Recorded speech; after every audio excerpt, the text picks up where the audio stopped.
Welcome back and continuing the news.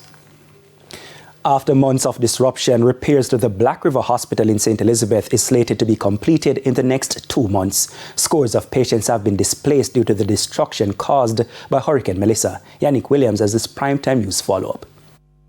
In the aftermath of Hurricane Melissa, staff and the patients at the Black River Hospital had to contend with limited services and a damaged infrastructure. The 35-bed capacity field hospital serves patients who had to be admitted. This compared to the 150 which existed at the facility before the hurricane.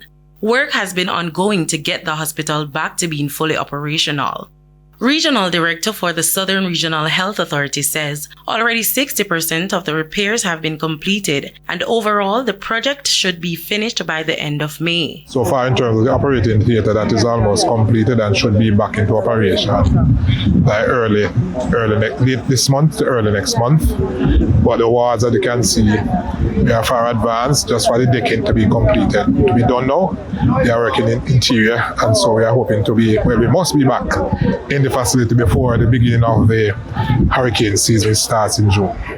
He says with more than $300 million being spent on the project, the structure is expected to be stronger and more reliable in the event of another hurricane. What we'll be doing, we'll be putting the slab in the top so it will not be metal, it will not be zinc sheeting again, it will be concrete so it should be more resilient. So at least staff should be feeling much more comfortable having a slab roof and so on.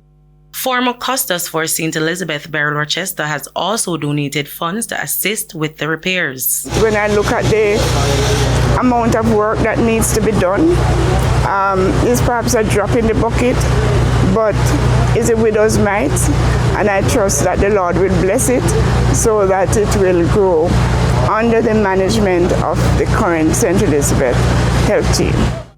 Even as the reconstruction is taking place, Prime Minister Andrew Holness says consideration is being given to what was destroyed in the hurricane. Does it make sense to build structures that should not be where they currently are in the first place? This is what he told a recent diaspora meeting. So if the hospital is destroyed, why go back and build the hospital there? No, we have to be smart. We put it somewhere else. And there are a few hospitals like that. One of them, as I mentioned, Black River, Noel Homes, and the Falmouth Hospital. So we have to figure out where we're going to move these hospitals and put them. Yannick Williams, TVJ News.